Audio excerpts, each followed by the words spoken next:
Aïe.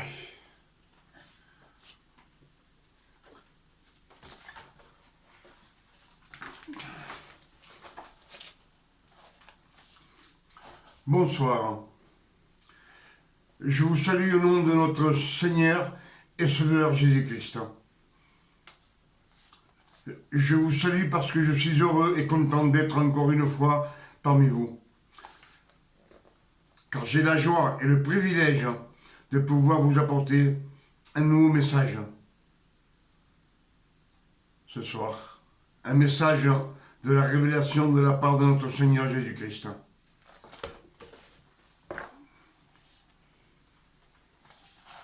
Et aujourd'hui, on va voir un petit peu dans les Écritures ce que dit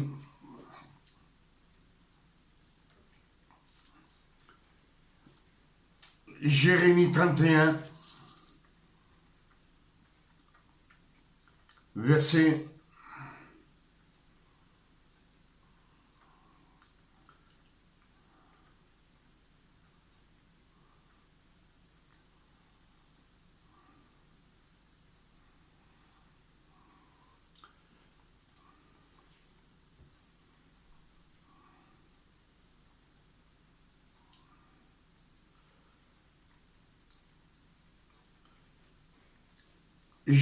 31, verset 31.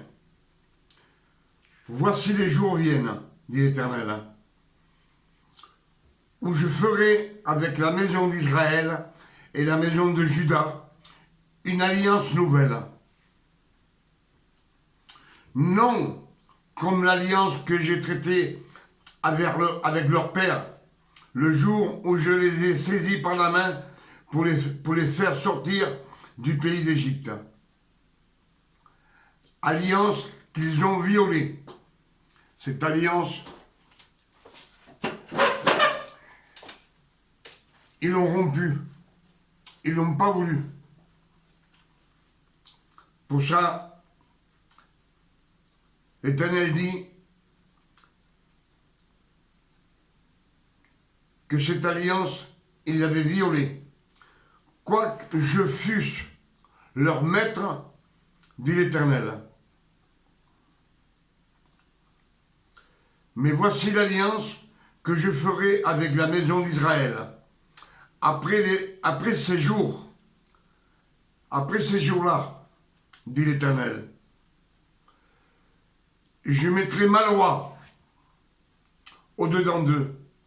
Je l'écrirai dans leur cœur et je serai leur Dieu. Ils seront mon peuple. Il dit qu'il mettra sa loi dans nos cœurs. Sa loi, c'est les 10 commandements. C'est pas les commandements de Moïse, ni la loi de Moïse. Non, c'est les 10 commandements. C'est sa loi à Dieu.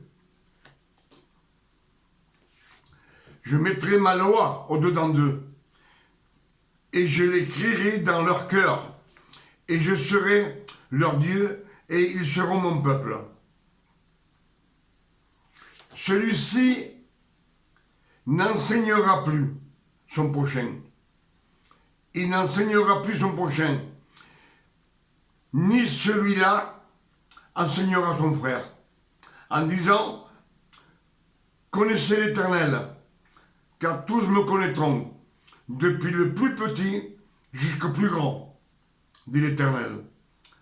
Car je pardonnerai leur iniquité, et je ne me souviendrai plus de leurs péchés. Ainsi parle l'Éternel, qui a fait le soleil pour éclairer le jour, qui a destiné la lune et les étoiles à éclairer la terre. Amen. Ce que nous avons pu entendre dans ce récit, dans ce verset de Jérémie, c'est que Dieu a fait une nouvelle alliance. Et ce n'est pas l'alliance qu'il a fait avec Abraham.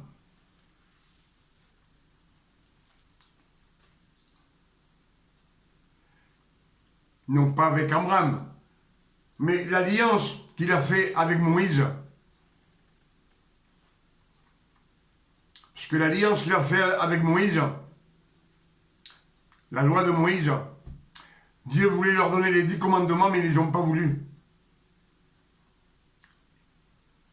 Il dit qu'ils ont violé la loi, ils l'ont rompue, et ils n'ont pas voulu. Pourtant Dieu, quand il est sorti d'Égypte, les 12 tribus traversèrent la mer Rouge. Et là, Dieu, par sa bonté, parce qu'il ne le méritait pas, mais il vivait sous la grâce de Dieu. Il faisait ce qu'il voulait. Il demandait du pain, il demandait de la viande, il demandait de l'eau, et Dieu leur donnait en abondance.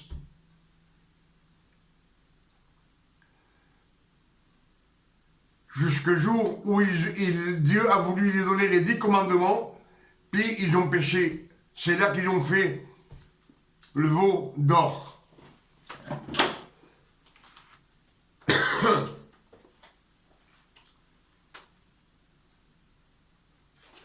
Une minute.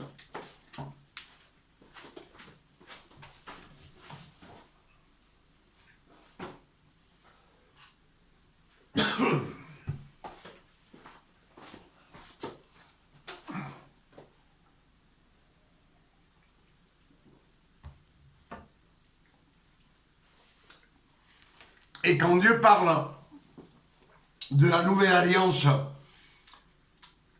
c'est après la résurrection de notre Seigneur Jésus-Christ.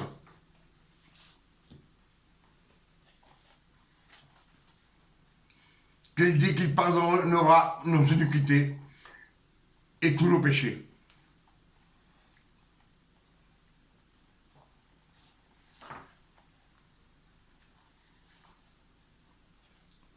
On sait que cela fait plus de 2000 ans que nous prêchons la loi,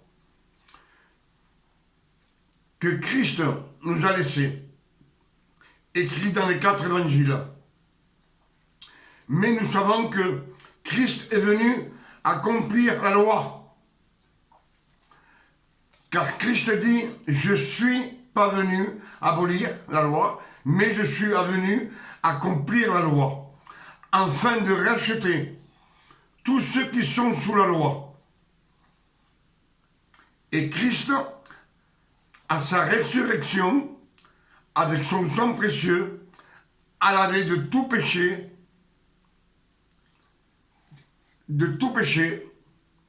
passé, présent et futur. Tous ces péchés ont été effacés. Avant, chaque année, on faisait un sacrifice d'un taureau roux pour le pardon des péchés du peuple, des 12 tribus, pour pouvoir avoir des bénédictions sous la loi de Moïse. Mais c'était une fois par an. Mais quand Christ est venu, son sacrifice a été parfait.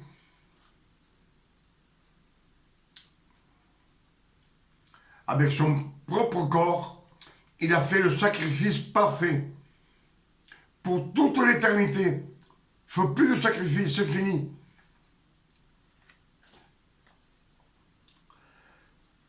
Pour ça, il dit, je suis venu pour racheter tous ceux qui sont sous la loi. Et Christ, à sa résurrection, avec son sang précieux, il nous a lavé de tout péché, passé, présent et futur. Que son nom soit glorifié. Alors, s'il nous a rachetés de la loi, nous n'appartenons plus à la loi. Nous appartenons à celui qui a ressuscité de la mort. Nous appartenons à celui qui a ressuscité de la mort. C'est à Jésus que nous appartenons maintenant. Lui, il nous a rachetés de la loi. de tous les commandements. Mais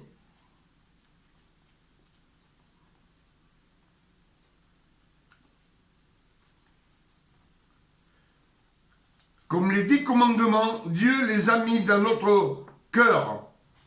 Nous sommes libres de faire tout ce qu'on veut de nos jours. Car Dieu a mis les 10 commandements, il les a mis dans notre cœur, dans notre âme.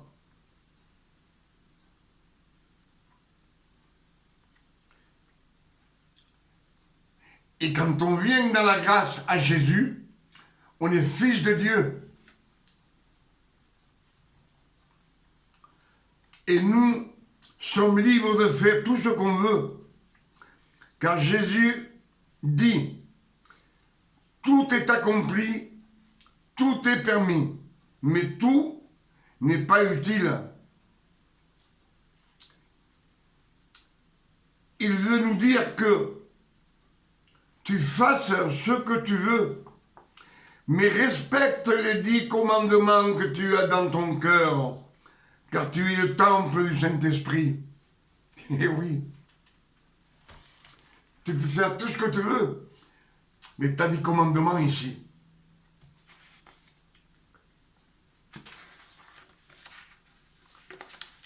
Tu as 10 commandements.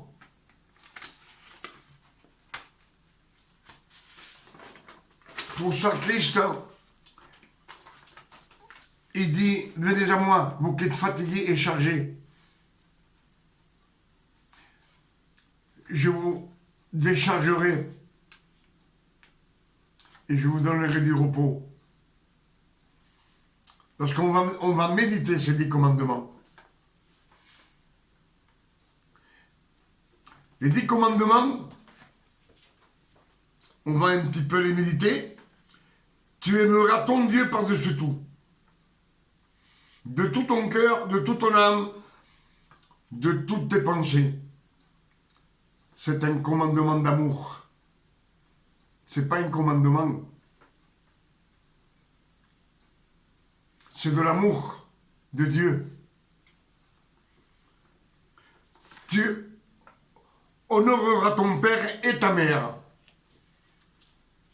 Et on sait que tout le monde aime son père et sa mère de nos jours. Parce que ce commandement d'amour est dans nos cœurs, dans nos cœurs. Tu aimeras ton prochain comme toi-même. C'est bien que les fils de Dieu, qui sont renés de nouveau, aiment leur prochain, aiment leur famille, aiment aussi les gens du dehors.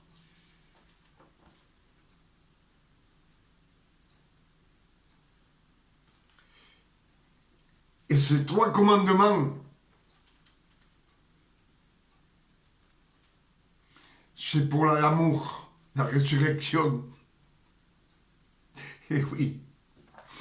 Et après, il reste 7 commandements. Mais ce n'est pas des commandements. Et on va le dire ensemble. Les 7 commandements qui restent, c'est pas un commandement, parce qu'il dit tu ne feras point. Tu ne feras point. Tu ne tueras pas. Tu ne voleras pas. Tu ne feras pas de faux témoignages. Tu ne mentiras pas. Tu ne commettras pas d'adultère. Tu ne convoiteras pas la femme de ton prochain. Aucun ivrogne héritera le royaume de Dieu. C'est tout, tu ne feras pas. Tu ne feras pas. Tu ne feras pas.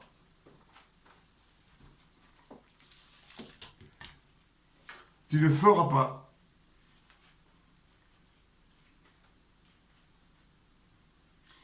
Et Dieu te dit repos, fais rien. Moi, je te déchargerai de tout défaut.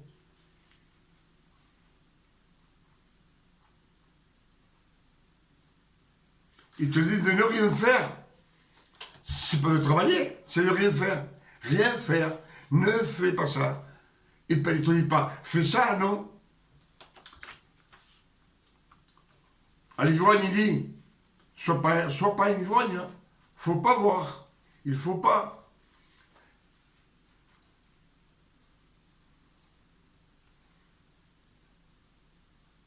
C'est comme si je te dirais, tu dois faire, assieds-toi et fais rien.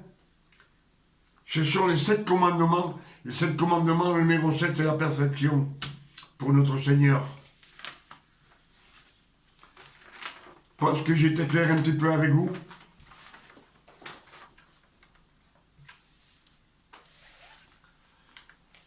Pour ça, je voudrais vous dire un petit peu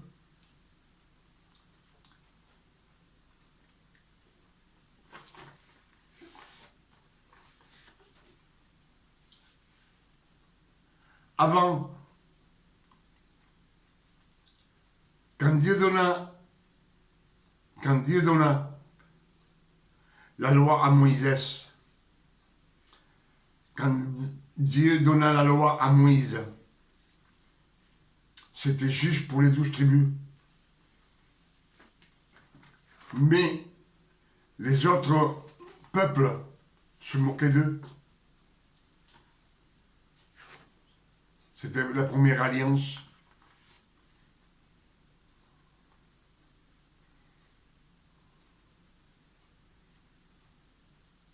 La deuxième alliance, c'est quand Jésus vient. Lui, il accomplit toute la loi. Mais il parle de la grâce. La grâce. Puis il guérit beaucoup de monde, il fait beaucoup de miracles.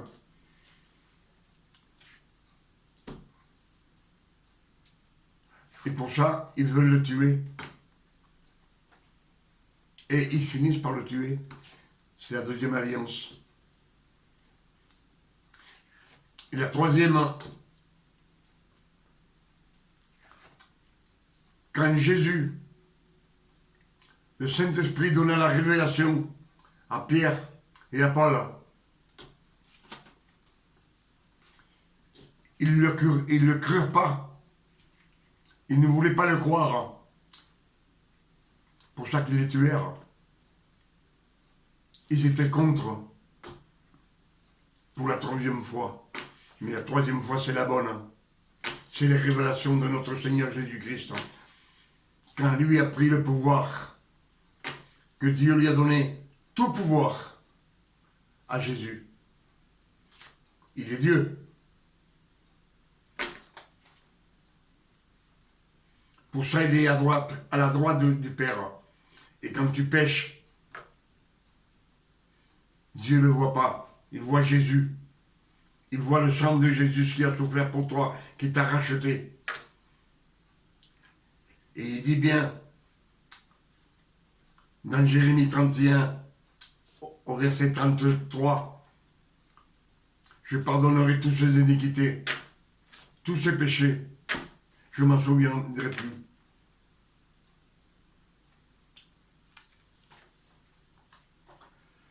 Je pense que je vous ai dit beaucoup de choses. Mais je vais vous donner un petit conseil. Quand quelqu'un parle de Dieu, approchez-vous et écoutez attentivement.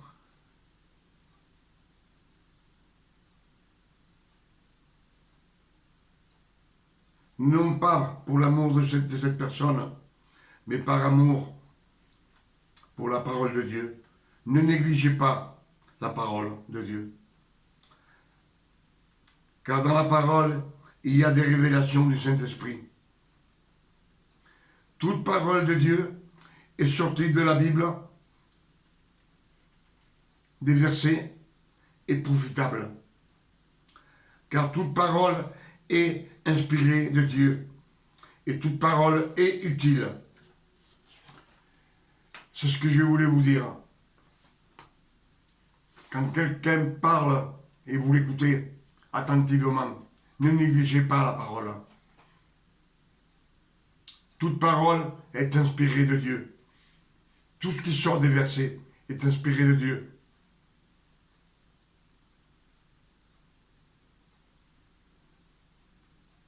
Méditez la parole.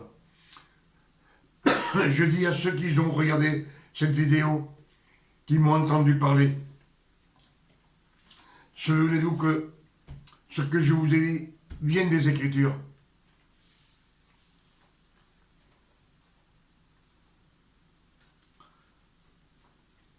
Et si vous voulez un petit conseil, parce que je vois que le monde était très intéressé par le téléphone. Chrétien, chrétienne, pasteur, gentil, pas gentil, incrédule, passez la vie avec le téléphone à la main, en regardant des choses qui ne vous rapportent rien.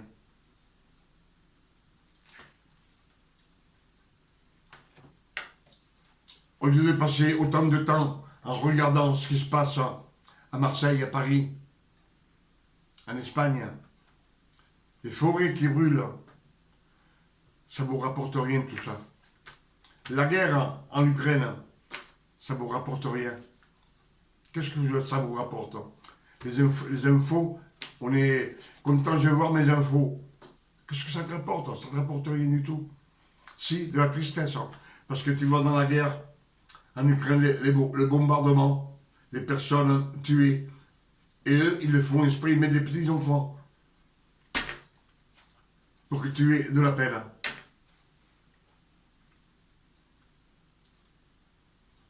Ça ne vous rapporte rien. Il y a des trucs qu'on veut savoir. Comme combien d'étoiles il y a dans le ciel, ça ne sert à rien non plus. Combien de kilomètres il y a d'ici à la Lune, ça ne sert à rien. L'unique chose qui vous sert à sauver votre âme, c'est, regardez, et méditez la parole de Dieu. Dans les évangiles, regardez dans les évangiles, vous verrez tout ce qu'a fait Jésus pour nous. Parce que tout qu'il a fait Jésus, c'est pour nous. Pour pouvoir nous racheter de la loi. Maintenant, nous n'appartenons plus à la loi.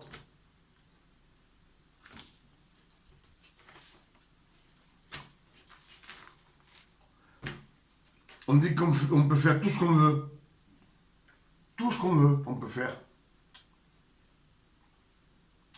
Mais marcher dans la sainteté et méditer sa parole.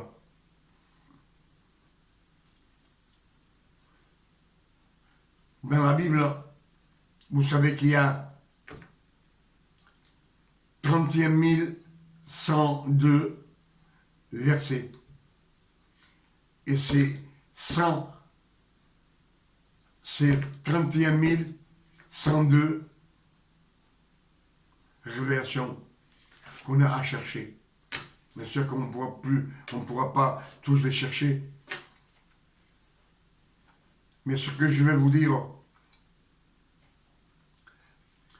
c'est que là vous connaîtrez ce que Jésus a fait pour nous. Et si vous lisez l'Ancien Testament, vous verrez ce que Dieu a fait pour nous. Tout représente Jésus. Mais c'est Dieu qui l'a représenté pour Jésus jusqu'à arriver à la croix et qu'il soit libre et qu'il puisse s'asseoir à côté de Dieu, à sa droite. Tout représente, si on commence par la Bible, on commence par la Genèse, on va dire l'arbre de vie représente Jésus, l'arche de Noé, représentation de Jésus, sauveur du monde, Abimelech qui donne le pain et le vin, représente Jésus.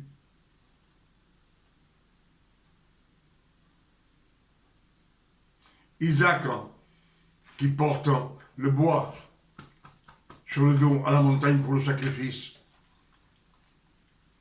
Quand il part avec Abraham, ça représente Jésus. Moïse, mais avant lui Joseph. Joseph, le fils aimé du Père, qui a des révélations, qui est vendu pour 30 pièces d'argent, et qui a pris, il est mis sur le trône. On lui donne tout le commandement. Le pharaon, il fait du pain pour tout le monde,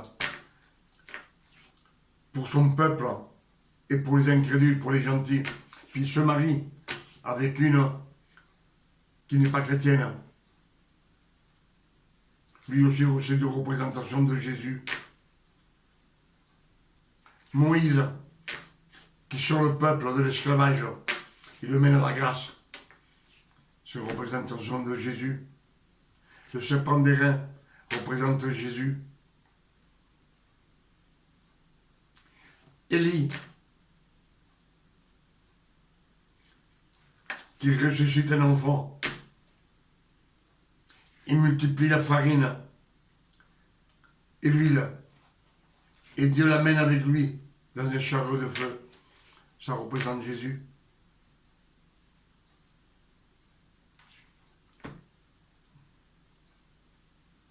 Et si je médite encore, il y a beaucoup de choses encore qui peuvent représenter Jésus dans la Bible. Mais le tout, c'est que nous marchons dans la sainteté de notre Seigneur Jésus-Christ. Je ne sais pas si je vous l'ai dit, mais Jésus attend de venir nous chercher. Mais Dieu dit, quand ma parole sera annoncée dans tout le monde entier, alors je viendrai. Mais c'est la parole de la grâce. C'est les révélations, ce que Paul et Pierre nous ont laissé à nous, pour pouvoir continuer à prêcher la grâce de notre Seigneur. Et lui, après, il viendra. Il attend que ça pour venir nous chercher. Il veut que tout le monde soit sauvé. Du plus petit jusqu'au plus grand. Mais d'il y a 6000 ans à aujourd'hui aussi. Il veut que le monde entier soit sauvé. Lui, il a horreur de la mort. Il a horreur du péché. Il a autant horreur de la mort qu'horreur du péché. Pour ça, Jésus est mort sur la croix pour nous. Pour pouvoir nous racheter. Et il nous a rachetés de la mort. Il nous a fait renaître de nouveau.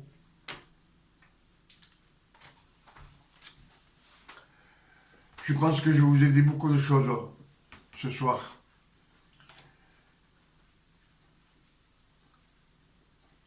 Ces révélations que moi je cherche, je vous ai dit qu'il y a 31 102 versets et révélations. Chaque verset, c'est une révélation.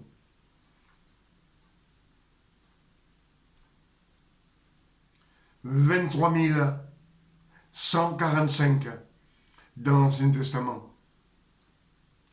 7 957 dans le Nouveau Testament. Et tout ça, il faut.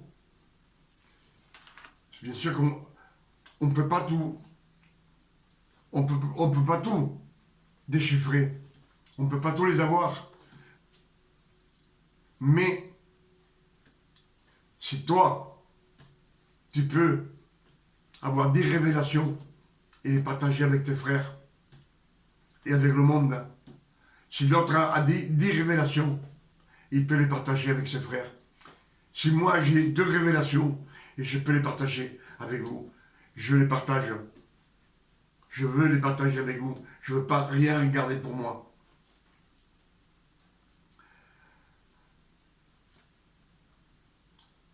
Sur ce, je vous dis que Dieu vous bénisse et vous garde. Et je vous souhaite une bonne nuit parce qu'il est tard. Exactement, il est 1h30. Bonne nuit. À la prochaine.